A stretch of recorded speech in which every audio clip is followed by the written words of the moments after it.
Hi everyone, I am Dr. D. Rajshekhar, Professor and Head, Amet Business School, Amet University, Chennai. We are going to discuss the subject called Business Law, Unit 2, Sale of Goods Act 1930. Unit 1, Indian Contract Act 1872, which I have covered already in the previous session, related with what are the various types of contract, consideration, free consent, performance of contract, remedies for breach of contract, quasi-contract, which we have discussed. Now, Sale of Goods Act 1930. Today's topics for discussion on Sale of Goods Act 1930. 1. Contract of sale. Then the types of goods. There are various types of goods as per Sale of Goods Act 1930. Sale and hire purchase. What is the difference between the sale and hire purchase? Condition and warranties. Transfer of property. Transfer of title. Rights of unpaid seller. Then performance of contract of sale. Auction sale. So I have already quoted here. All these are the topics for discussion which we are going to discuss on Sale of Goods Act 1930. Now, what is the meaning of contract of sale? See, a contract of sale of goods is a contract. So, contract means offer, acceptance equal to agreement equal to contract. It's two parties are required for the formation of contract. One is seller, another one is buyer. So seller transfer to agrees to transfer the property. Seller transfers or agrees to transfer the property in goods to a buyer. So seller, point number 1, seller transfers or is showing his willingness in order to transfers the property in goods, only in goods, to a buyer. For price is very much important for a price, section 4.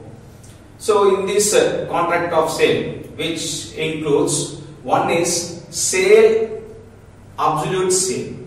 So sale is also called as absolute sale. So what is the meaning of sale or absolute sale? Means whereas the goods is going to transfer immediately from the seller to the buyer, called as sale or absolute sale. The next one is agreement to sell. Agreement to sell or conditional sale, not for present, for the future. So point number 1, sale or absolute sale means where the goods are going to transfer from the seller to the buyer immediately. Point number 2, agreement to sell or conditional sale means same way the goods are going to transfer from the seller to the buyer, not immediately, for the future. So these are two important points which is required to know on Sale of Goods Act 1930 about sale or absolute sale, agreement to sale also called as conditional sale. So what are the essential elements of contract of sale? So essential elements of contract which we have discussed in the previous session. But with regard to sale means what are the various essential elements which are required to complete the transaction between the buyer and seller. So here point number 1, at least two parties are required. In the previous slide as I quoted, at least two parties are required. One is seller, another one is buyer. Point number 1, under the essential elements of contract of sale, two parties, one is buyer, another one is seller.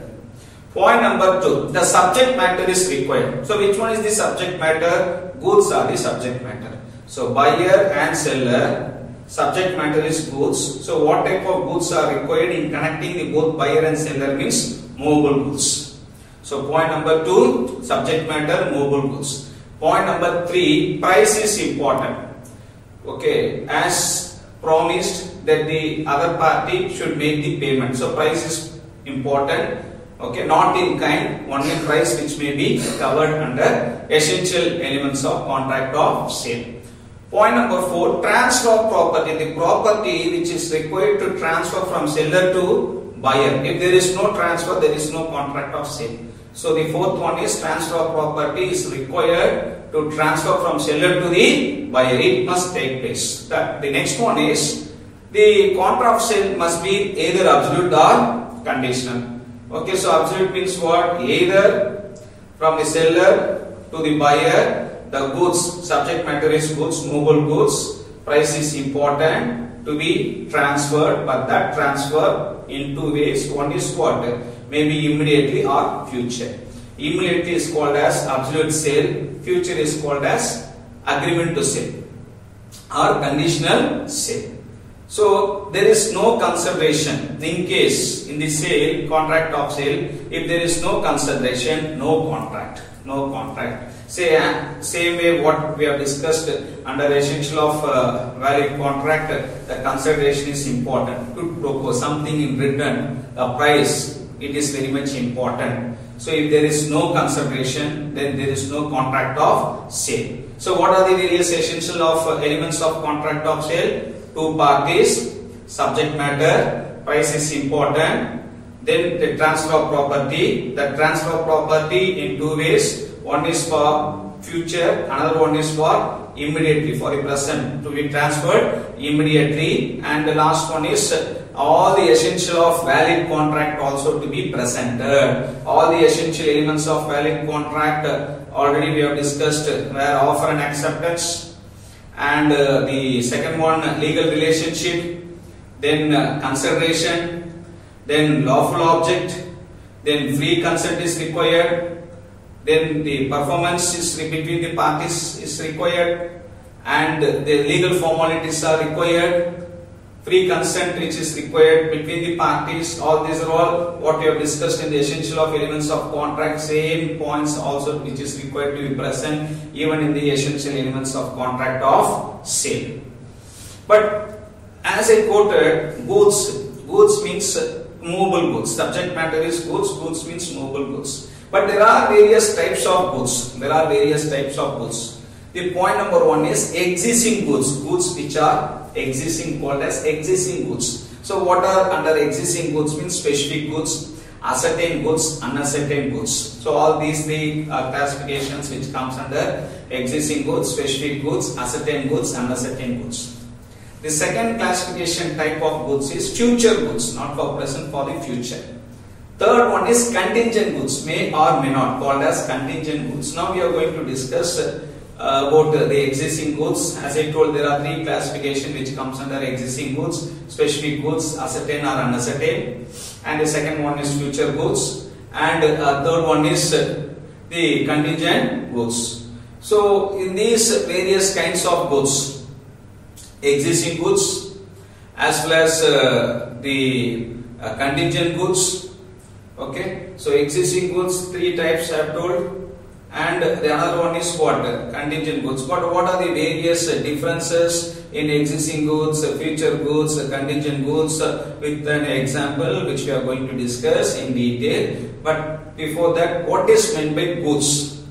See, goods means it's a kind of movable property. It's a kind of movable property other than actionable claims. So this sentence which is used to present it, but let you have to know. So what is the meaning of actionable claims? Say for example, promissory note, bills of exchange and check, which is used to cover under Negotiable Instrument Act 1881.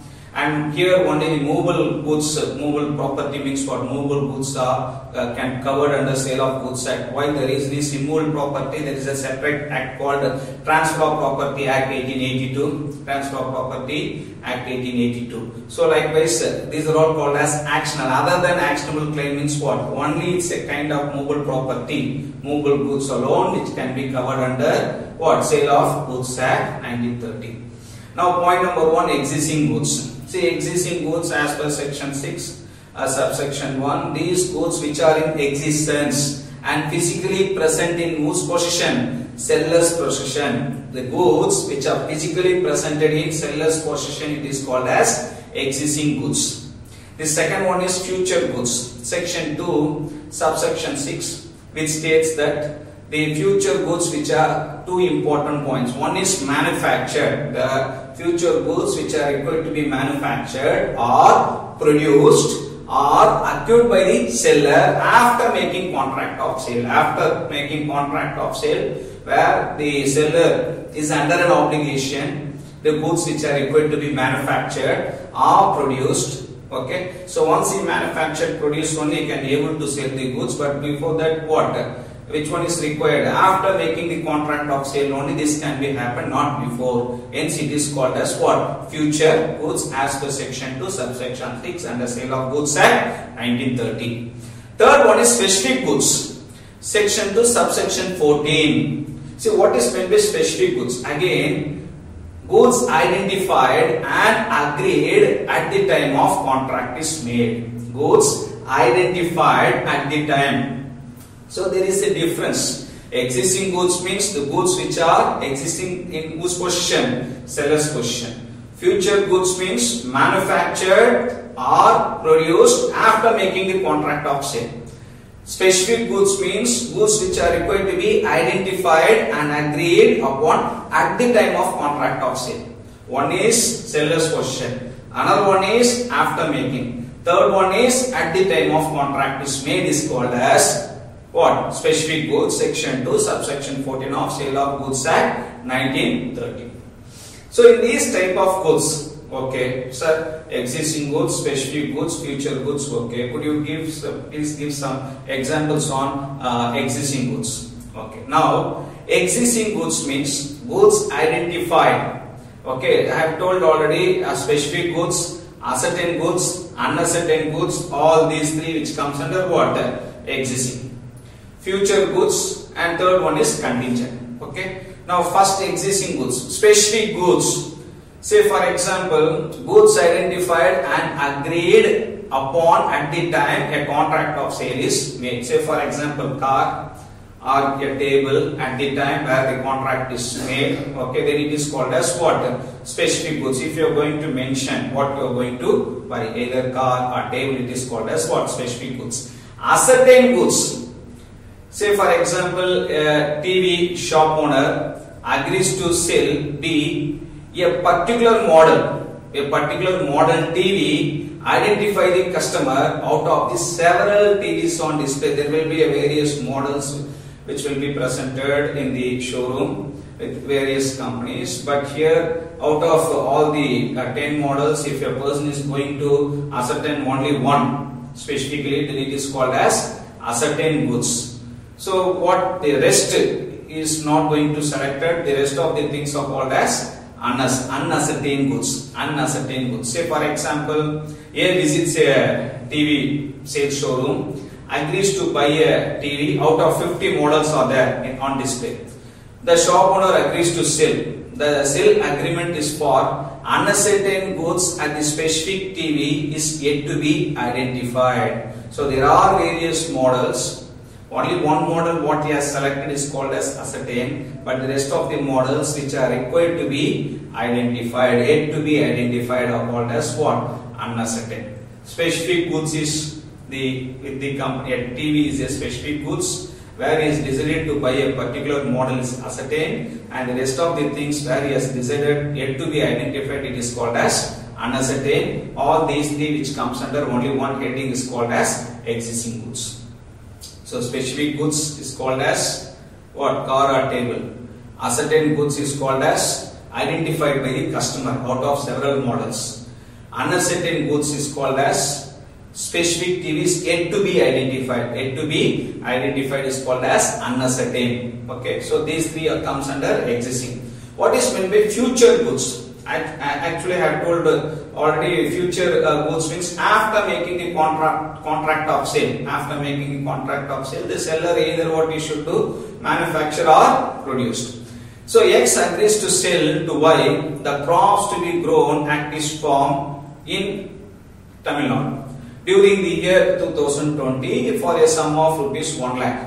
But this is an agreement which totally depend on future goods, not a sale. It cannot be happen immediately. If the goods are produced, if the good crops are to be grown, then only they can able to sale, called as future, not for present. So depend on produced, depend on manufactured after making the contract of sale, then it is called as what? Future goods. Third one is contingent goods. Contingent goods means may or may not. Say for example, X agrees to sell 10 units of an article provided the ship which is bringing them reaches the port safely. Either the goods can reach to the port safely or not. If the goods are reached to the port safely, they can able to complete the transaction. If not, they cannot able to complete. Hence, it is totally depend on may or may not. Okay. So there are totally three major important types of goods: existing, future, contingent, and are existing, specific, ascertain, and unascertain, which we have discussed in detail. Okay. Now, what is the difference between sale and hire purchase? Okay, so there is a difference between sale and hire purchase. See, property in the goods are transferred. Okay, transferred to the buyer immediately at the time of contract. To the buyer immediately at the time of contract is called as sales. Hire purchase means based on the last installment. Hire purchase means the property in the goods passes to the hirer. Passes to the hirer when upon payment of the last installment. Once he has paid the last installment only, the goods can be what? The ownership can be transferred. Till that, the ownership which will be retained with whom? Only the owner, not with the person who have been taken the goods under installment. Another important point, in sale, the buyer cannot terminate the contract. Whereas he is bound to pay the price for the goods. So here in sale, he cannot terminate the contract. Who cannot terminate the contract? Buyer cannot terminate the contract. But in hire purchase, the hirer, if he likes, so he can terminate the contract by returning the goods to its owner without any liability to pay the remaining installment. So here, hire purchase, the hirer may have right to what? Terminate the contract to its owner without any liability. He need not to come under any liability to pay the remaining installments. Okay, so that is a major difference which is required to be presented in a sale as well as what? Hire purchase. Okay. Another one is the position of the buyer here in sale, which is owner of the goods. The position of the buyer is that of the owner of the goods. But here in hire purchase, the position of the hirer is that of a bailey till he pays the last installment. As I quoted already, till he pays the last installment, the ownership retained with only the owner. It cannot transfer to the person who taken the goods. Okay, unless otherwise he need to pay what? Last installment. Okay, but here the buyer can pass a good title. Title means ownership. Okay, in sale the buyer can pass a good title since the contract is take place immediately. Okay, but in hire purchase, hirer cannot pass any title even to a bona fide purchaser. Since he is coming under what? To pay the installment at any cost, they cannot give the title immediately. He need to pay the last installment. So there is a vast difference which is presented in what? Sale and hire purchase. So sale can be transferred immediately. Hire purchase depend upon last installment. Here cannot terminate the contract in sale. Hire purchase can terminate the contract without any liability. Okay. Now the other important point, condition and warranties. Condition and warranties. So this condition warranties, it is a major aspect for the Sale of Goods Act. Say for example, condition. Condition is an essential to the main purpose of the contract. Condition is an essential to the main purpose of the contract. So what about the warranty? Warranty is the collateral to the main purpose of the contract. So in condition and warranty, which one is very much important? Means condition is very much important. Next to the condition only warranty will come. The agreed party in condition can cancel the contract or claim damages, or both in case of breach of condition. Okay, if a person asks the seller, the buyer asking the seller, let you want a mobile phone with these features, and this particular size and color and each and everything. He just imposed the condition as per his requirement. But the seller, while delivering the goods which is not equivalent to his condition, which is not equivalent to the condition of the buyer, means now buyer may have right to what? Reject it or cancel the contract. It is called as condition. Okay, but in warranty already he has agreed. Say for example watch, the person who bought the watch, as per the condition, if it is matched equivalent, but later if it is not at work, the sellers used to give some warranty for 6 months. So already the condition is over, now he is under warranty. Here he cannot cancel the contract, only he can claim damages. So that's why I have told which one is first. The condition is first and the second one is warranty. So agreed party can claim damages in case of breach of warranty, but here agreed party in condition can cancel the contract or also can claim damages both in case of what? Breach of condition. A breach of condition may be treated as warranty. Breach of condition, when you are going to break the condition itself, warranty also will be break. So both which are presented in breach of condition. But warranty is totally different. A breach of warranty cannot be treated as breach of condition. The reason is first one, condition. Already you bought the mobile phone and you have received it, which is equal to your requirement. Your condition is satisfied. Now you have started to using it, but later if it is not at work, the 6 months warranty period, based on that you can ask the party to claim some damages. So here breach of warranty cannot be treated as breach of condition. So these are the major differences between condition and warranties. But in these condition and warranties, there are various types. First one is express condition. The express means expressly provided in the contract. Say buy a TV particular model. Buy a TV particular model is called as what? Express condition.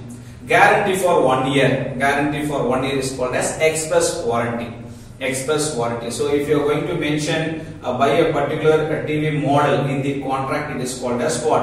Express. Okay. Then the next one is what? Guarantee. Guarantee for 1 year is called as express warranty. First one is called as express condition. Second one is called as express warranty. Okay. So the another important example is, say for example, Mr. X buy a particular horse which is warranted quite to be ride. A person who is giving warrant called what? Just quite to ride. In case if the horse turns out to be vicious, the buyer's remedies to what? As I told already, based on the previous slide, warranty. Okay, can claim only damages. He can claim only damages if the horse turns out to be vicious. Instead, if the Mr. X asks the sellers supply him to a quiet horse and later it turns out to be vicious, see, he had already imposed the condition called what? Quiet horse. Later it turns out to be vicious, then the stipulation is the main condition of the contract. The buyer can what? Reject the horse. So here with this example itself I have given two important points. First one is for the particular horse warranted quite to ride, but later if it turns out to be vicious, he can claim damages if it is coming under warranty, not coming under condition. Second one, if the X asks the seller to supply him a quiet horse is called as what? Condition. Later if it turns out to be vicious, then the stipulation is a condition, and the buyer what he can do? He can reject the horse. So with this example I have given the difference between what is the meaning of condition, what is the meaning of warranty. Then the next one is implied. Implied means law implies into the contract unless the party stipulated to the contrary. Always they have to follow as per Sale of Goods Act 1930. But there are various implied conditions. First one is condition as to title. The most important parts in the Sale of Goods Act, let you have to know what are the various conditions. Condition as to title. Title is called as ownership.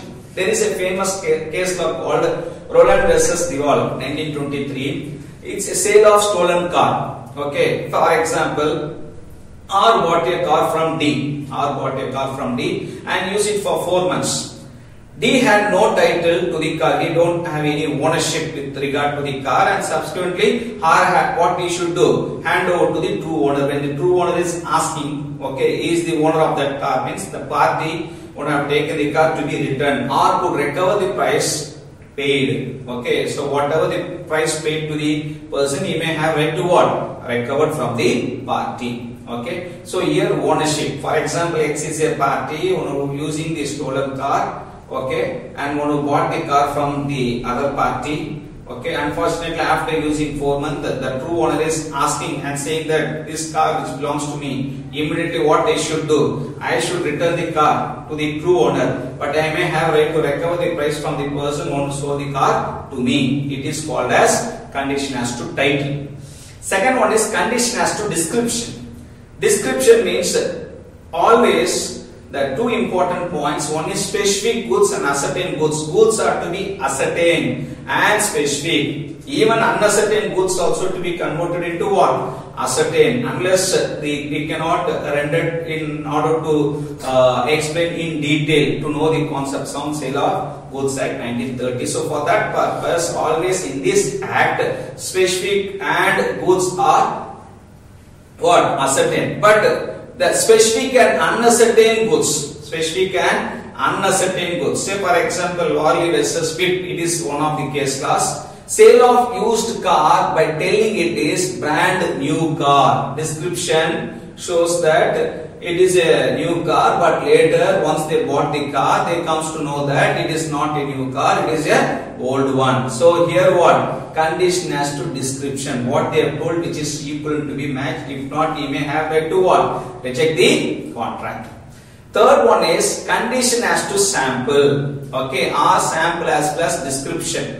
Okay, reasonable opportunity to be given while comparing the goods with the sample. So when they are showing the sample, the party who want to see the sample, at least they should give some reasonable opportunity or chance to him to see that whether what they have shown, what they have supplied, both are equal. Sometimes the quantity, they may say that 10 amount of quantities, but later they will say they will deliver the goods a different sample as well as with a very less amount of quantities. If it is not equivalent with your condition, in what? One is quantity description and the another one is sample, then you may have right to what? Reject it. You may have right to reject it. So first one is condition as to title. Second one is condition as to description. Okay, description means sale of used car by telling it's a brand new car, but later the party who comes to know that it is not a new one, it's only an old one. Condition. Description now rejected. Third one is what? Condition as to sample, section 17, subsection 2. Condition as to description, section 15. Condition as to title, section 14. Okay, reasonable opportunity to be given when comparing goods with what? Sample. Quality or fitness for buyer's purpose. Quality or fitness for buyer purpose. Say for example, buyer particular purpose, it is very much important. An order was placed for some lorries to be used for heavy traffic in hill areas.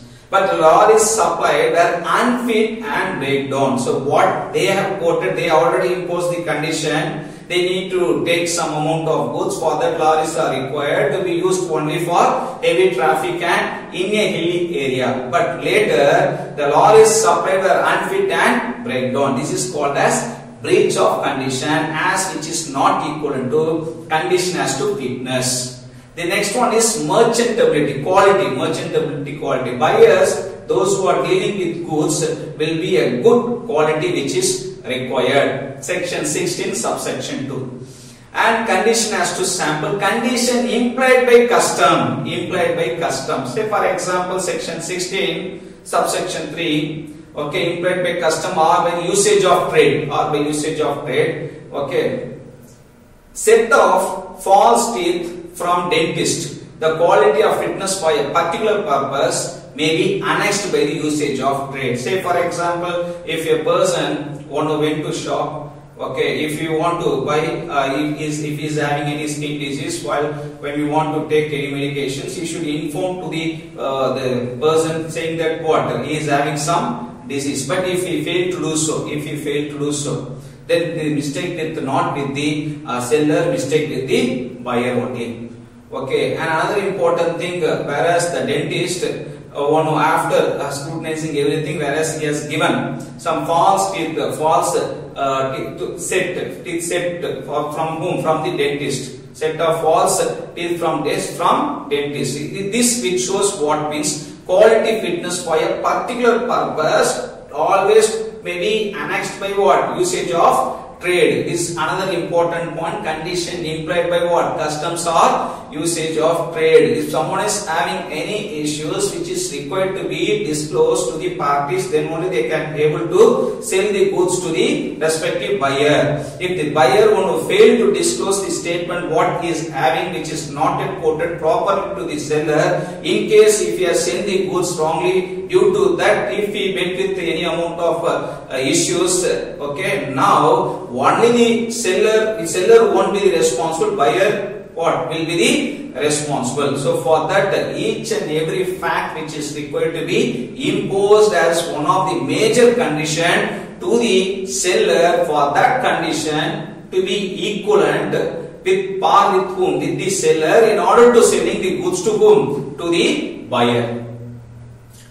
Now, implied warranty. Under implied warranty only there are few important points. One is warranty as to quiet possession. Okay, what warranty as to quiet possession? Say for example, A purchases second-hand typewriter from B. A use it for some time and sends some money on its repair also. The typewriter turned out to be a stolen one. Later they comes to know that it is not a title belongs to that X party, it is a stolen one. Now he had to return it, he should return it, but at the same time A is entitled to get damages including the cost of repair also. Including the cost of repair. It is called as warranty as to quiet possession. Since he has spent some amount on what? Repairs, it is eligible to get damages from B, amount to money paid, and also what? Cost of repair. Warranty as to free from encumbrance. Section 14C, encumbrance. See, X borrowed rupees 500 from Y and hypothecated his radio with Y as a security. Later on, X sold this radio to Z, who bought it on good faith. The party who not yet known about the transaction between the X and Y, but Z is a person who bought it on good faith. Now, the Z can claim damages from X because his possession is totally disturbed by Y having a charge. So Z is a party who not yet known about the transaction between X and Y. Okay, but his possession got disturbed since he has already charged with Y. Now Z may have right to what? Claim damages. Okay, it is called as free from encumbrance. Next one is warranty of disclosing the dangerous nature of goods to the ignorant buyer. Dangerous nature of goods, okay, to the ignorant buyer. So here, if you went to buy a mobile phone, they used to give some amount of explanation about how to use, how long you have to put the charger. Even when you want to buy any other technical equipments, they will give some demonstration how to use it. Okay, in case if any accident happen, how to protect it. There is this, all the buyers are ignorant buyers. So whereas the sellers are under an obligation which is required to explain to the buyer in detail, not to be happen anything to them. So here the warranty of disclosing what? Any dangerous nature of goods to the ignorant buyer. There is a case law which is called as Clark vs. Army and Navy Cooperative Society Limited. So A sold a tin of disinfected powder to C. He knew it was likely to be dangerous to see. He knew very well likely to be dangerous to see if it was opened without special care. Without special care. So special care to be taken means the seller is a party, A is a party who need to give the explanation to him how to open it. Okay, and unfortunately if it was opened without special care, he opened the tin and powder flew into her eyes and causing injury. Now here A was liable to pay damages to C. The reason is he knows very well about the dangerous nature of goods, but he need to explain to the ignorant buyer. So all these are the various important points which is used to cover under implied warranty under Sale of Goods Act 1930, 14B, 14C, which we have discussed in detail. Warranty as to quiet possession, warranty as to free from encumbrances, and implied conditions also, which we have discussed previously. Next one is performance of contract. So what is the meaning of performance of contract? The delivery is very much important between the parties, seller and buyer. The delivery is very much important. So here delivery means one is actual delivery, another one is symbolic delivery, another one is constructive delivery.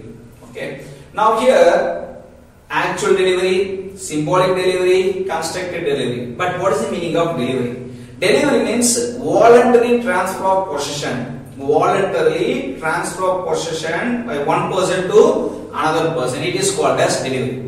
But here actual delivery. Actual delivery means physically deliver the goods to buyer. Going to shop, paying the price and getting the goods physically, immediately, on the spot. The transactions which are going to be happening is called as actual delivery. Second one is symbolic delivery. See, symbolic delivery means the delivery of goods in case of transit may be made by handing over the documents which are required. Then only they can be able to release the documents. Say for example, warehouse means warehouse receipt, ship means a bill of lading document is very much important. Railway means railway receipt is document very much important. Airway bill is very much important for airway transport. Like that, each and every mode of delivery, okay, some documentation which is required, it is called as symbolic delivery. Third one is constructive delivery.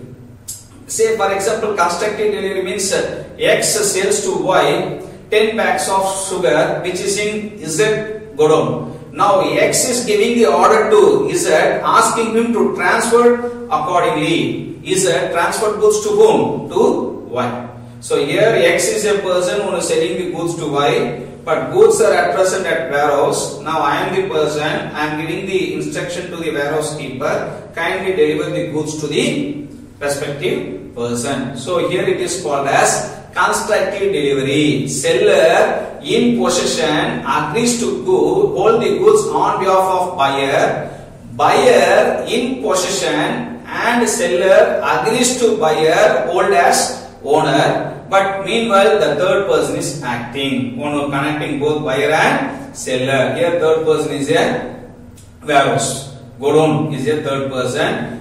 The seller giving the instruction to the warehouse keeper, what? Deliver the goods to him. It is called as constructive delivery. One is physical, another one is documentation. Through the third person in possession agrees to hold the goods on behalf of buyer is called as what? Constructive delivery. So performance, there are three types of delivery we have discussed. Next one is transfer of title. How they are going to transfer the title. Title means ownership. Title means ownership. So no one can give that which one has not got. Okay. So here no one can have a better title than he himself has. This is the actual meaning. I am the owner means I know very well. Okay, regarded with my goods. Even the person, those who bought the goods also, they don't have any idea about to use the goods, except the person who use the goods for a long period of time may have an idea. So here sale by person, not the owner, is called as effect of estoppel. The second point called as effect of estoppel, where the transfer of title can be take place. Sale by mercantile agent.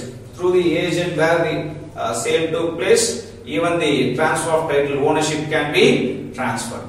Sale by joint owners. There are two owners where they are selling the goods to other party also. What? Transfer of title. Seller in possession after sale. Okay. Buyer in possession after sale. Seller in possession after sale. The buyer. Buyer in possession after sale also can change the transfer of title. Sale by unpaid seller. Unpaid seller means the seller who not yet received even full amount or partly amount from the buyer is called as unpaid seller. Sale by pledge. Pledge, there are two parties, one is pawnee and pawnee, but even here also they will give the notice okay, for specific period of time. After giving the notice also, if there is no response, then what they will do, they may have right to sell the goods to others, but for that the transfer of title which would be changed. Sometimes sale of what transfer of title can be happen even by order of court also. Okay, so here one is sale by person, not the owner due to effect of estoppel. One is agent, then joint owners. Sometimes sale by person in possession under voidable contract. Yesterday's session which we have discussed about the voidable contract, so due to that voidable contract also can happen. And seller in possession after sale, buyer in possession after sale. Sale by an unpaid seller is very much important. So here it is called as rights of unpaid seller. Here it is called as rights of unpaid seller. So as I told, the meaning of unpaid seller, where the whole of the price has not been paid, okay, then it is called as what? Rights of unpaid seller. Rights of unpaid sellers are two. One is against the goods, another one is against the seller personally.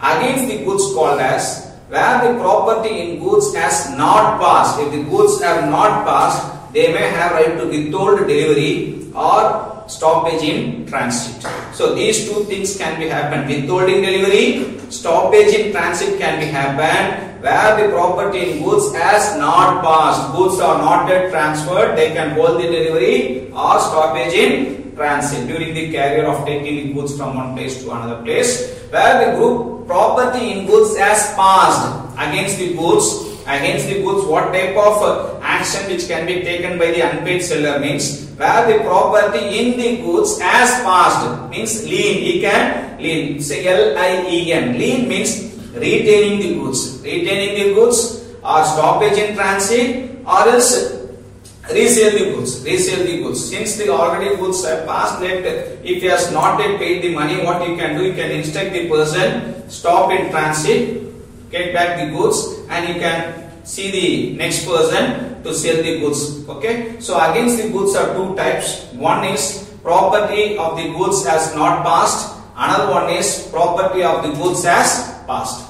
Second one is against the seller personally. Personally, point number one, I am the person. Okay, the seller can take the action against not the goods, against the person. Shoot for price, shoot for damages, repudiation of contract, he can cancel the contract, even shoot for interest. So there are four important points. Okay, one is shoot for damages, another one is shoot for price, third one repudiation of contract, cancellation of contract, and shoot for interest. So two things which we have discussed under rights of unpaid seller. One is against the goods, another one is what? Against the person, which is very much important for the rights of unpaid seller. So who is called as unpaid seller? The person who not yet received either full amount or partly amount or through the any other instruments, either bills of exchange or negotiable, either bills of exchange or check, even for that through if you not yet received any amount.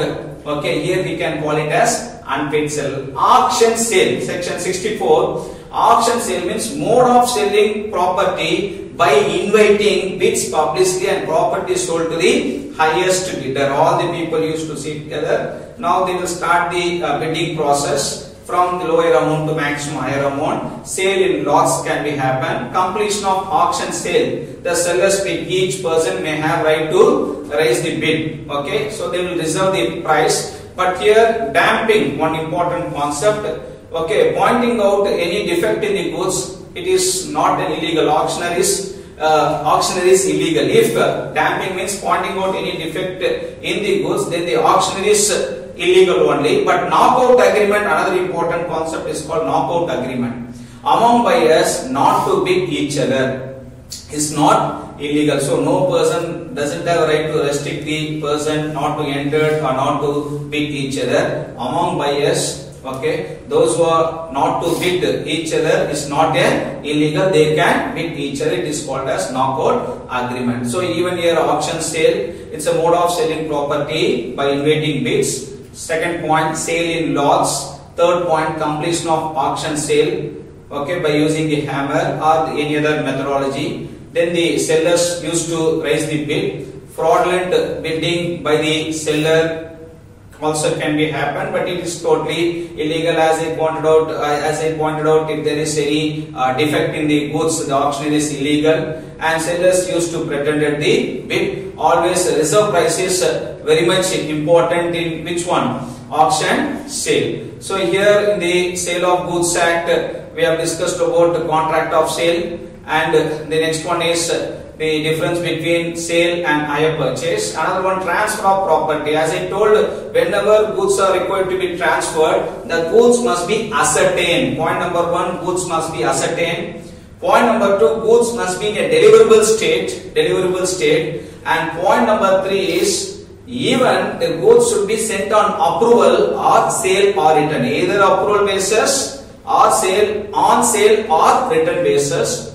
Reservation of right of disposal also, which is required while transferring the property from the one person to another person, and risk to prima facie always passes with the property. So from the beginning the risk which will be incurred here in passing with the property of transferring the property from seller to the buyer. So overall, as per Sale of Goods Act, contract of sale.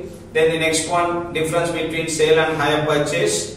Then we have discussed about conditions and warranty.